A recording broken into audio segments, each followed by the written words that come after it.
The streetlights flickered in the chilled suburban air as Anna turned the key in her front door. Another 12-hour shift at the diner had left her feet aching and her spirit drained. The town of Cedar Falls was quiet at this hour, too quiet. The kind of silence that made the hum of your own thoughts feel louder than anything else. She stepped inside, kicking off her worn shoes, and walked over to check on her daughter Grace, who was curled up in bed clutching her stuffed bear. The little girl's soft breathing brought a moment of peace. It was all for her. Every double shift, every skipped meal, every overdue bill. Anna closed the door to Grace's room and leaned against it for a moment, letting her exhaustion take over. She was about to switch off the porch light when she heard it. A knock. Not at the front door, but from the side of the house. It wasn't loud or hurried, just a single deliberate knock. She froze. At this hour, cautiously she grabbed the flashlight from the kitchen drawer and stepped onto the porch, squinting into the darkness. The air was cold enough to bite. Her breath fogged up in front of her face as she made her way toward the garage. That's when she saw him, a man, maybe in his 50s, stood a few feet away from the garage door. His clothes were layered and ragged, his beard untrimmed, and his eyes tired, but not threatening, just tired. He raised his hands slightly when he saw her. "I'm sorry, ma'am," he said quietly. "Didn't mean to scare you. I just needed somewhere dry to sleep tonight. I saw your garage wasn't locked. I ain't asking for much. Just one night. I'll be gone by morning." Anna tightened her grip on the flashlight. Every headline she'd ever read flashed through her mind. Single mother lets stranger onto property, never seen again. But something stopped her. Maybe it was the way he looked at the ground while talking, like he was ashamed to even ask. Maybe it was the shaking in his hand, or maybe it was because she knew too well what desperation looked like. She saw it in her mirror some days. Still keeping her distance, she looked him over.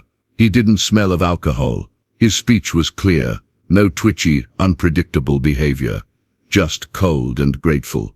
She swallowed. "You can stay in the garage. One night. That's it." The man nodded, eyes flickering with relief. "Thank you. I won't touch nothing. Just a floor and a roof.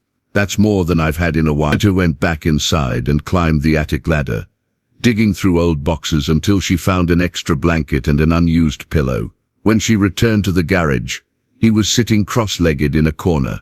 She handed him the items without a word. He looked up, surprised, and gently accepted them like they were made of gold.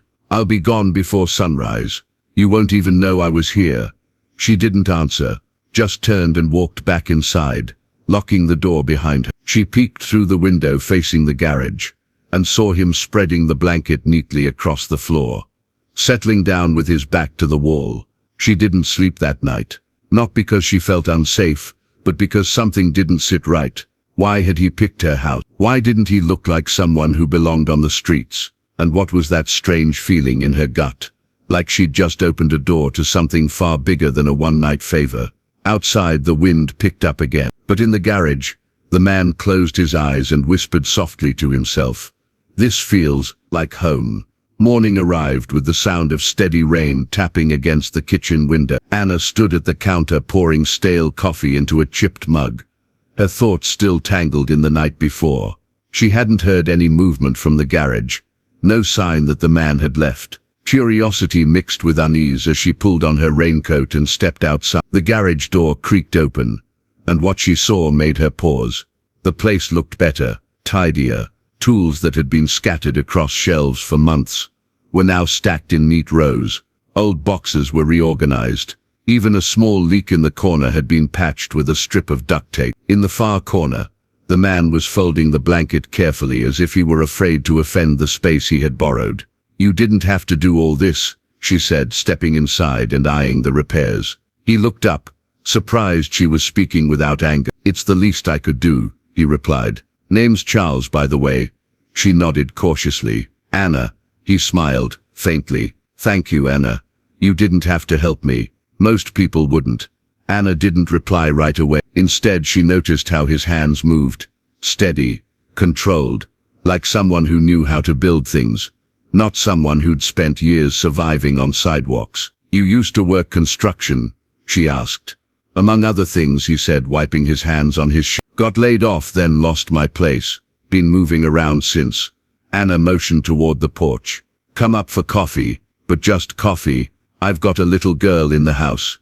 I understand, he said, just grateful for the offer. They sat under the awning at the back of the house, each holding a mug between cold fingers. Grace pressed her face to the glass inside, watching them with sleepy curiosity. You're not from around here, Anna said.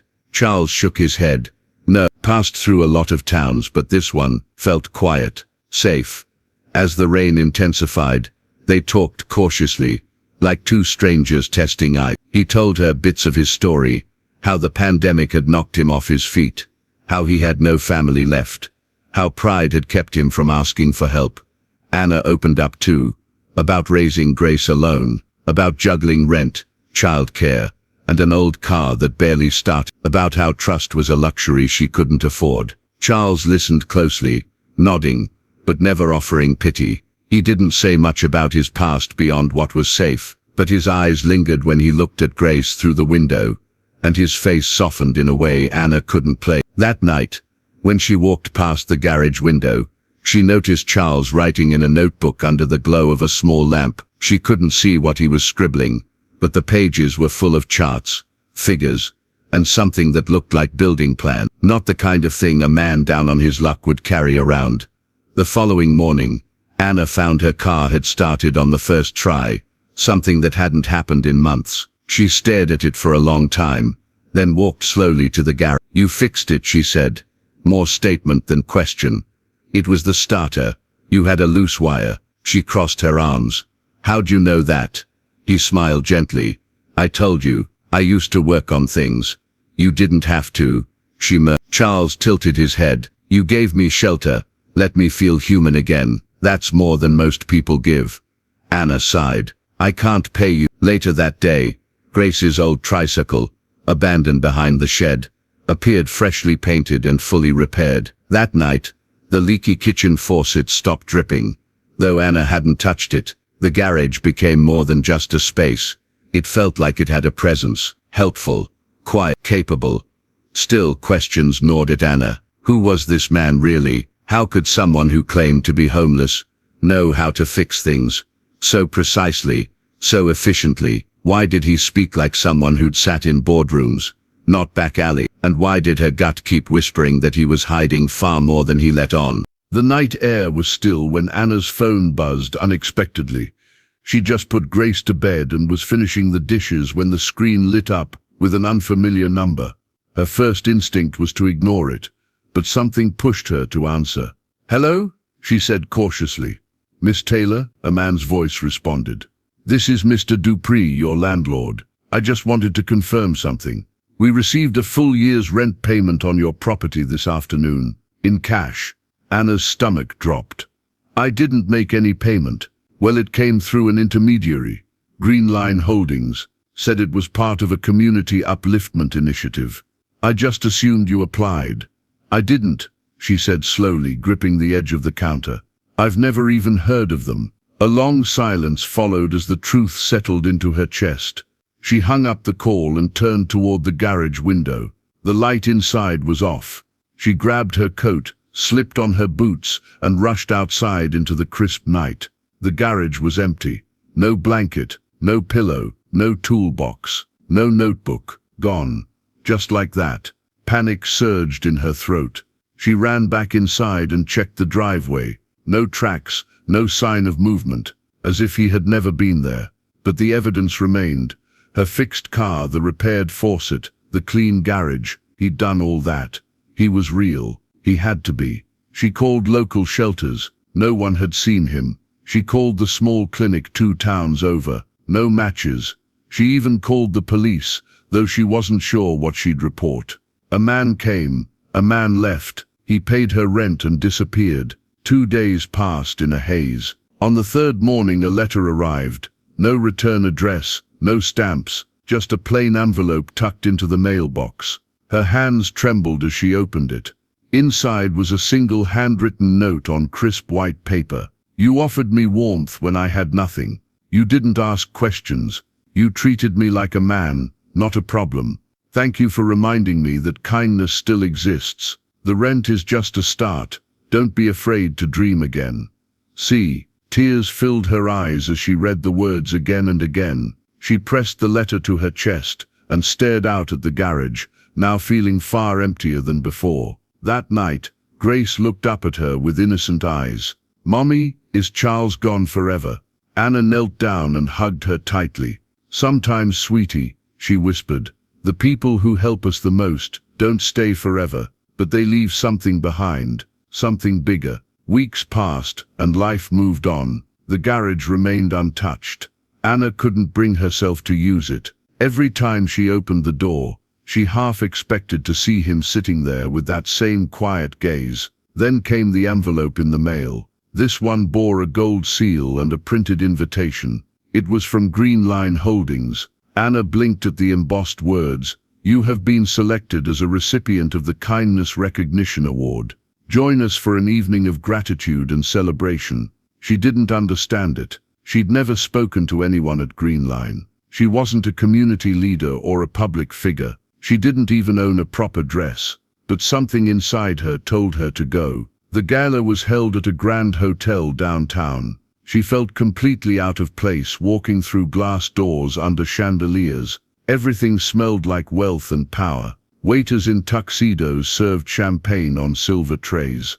Anna stood awkwardly in the corner of the ballroom holding her thrift store clutch and praying no one noticed her. Then the lights dimmed. A host stepped onto the stage. "Ladies and gentlemen," he began, "tonight we recognize everyday heroes, people whose kindness quietly transforms lives. And tonight's keynote speaker is someone whose story began not in a boardroom but in a garage." Anna's breath caught in her throat. The spotlight fell on a tall man walking toward the stage in a charcoal suit, clean-shaven, hair neatly combed.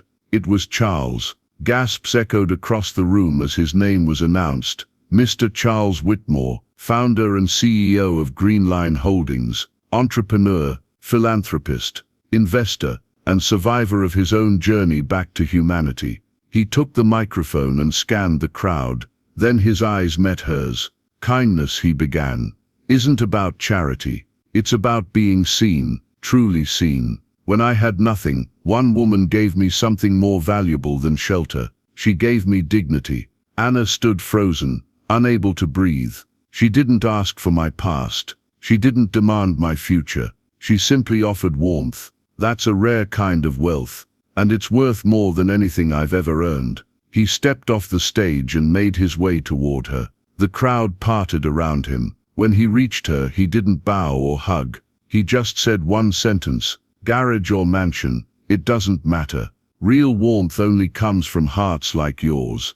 Anna's eyes welled with tears, but this time they weren't tears of pain. They were gratitude, and something else she hadn't felt in years. As the gala slowly came to an end, guests mingled under the glow of crystal chandeliers, but Anna remained seated, her heart still echoing from Charles' words. She watched him disappear into a small crowd of executives and reporters, yet his last sentence replayed in her mind on loop. "Real warmth only comes from hearts like yours."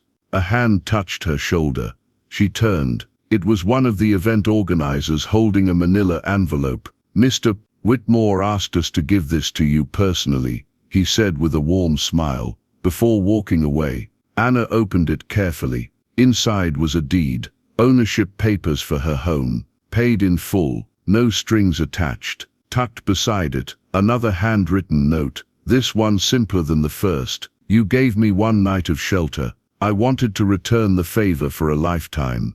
Tears spilled freely now. For so long, Anna had carried the weight of survival, of always preparing for the next crisis, the next disappointment. But in a single moment of unthinking kindness, she had unknowingly changed not only someone else's life but her own. She stepped outside into the cool night, the city lights glimmering above her like stars that had come down to witness something quiet, something extraordinary. She looked up, smiled through tears, and whispered, "Thank you, Charles." That night, as she tucked Grace into bed, the little girl asked, "Mommy, are we still poor?" Anna kissed her forehead and smiled. "Not anymore, baby, not in any way that matters." And just like that, their story turned a new page, one not written with struggle, but with kindness, grace, and the silent power of a single open door.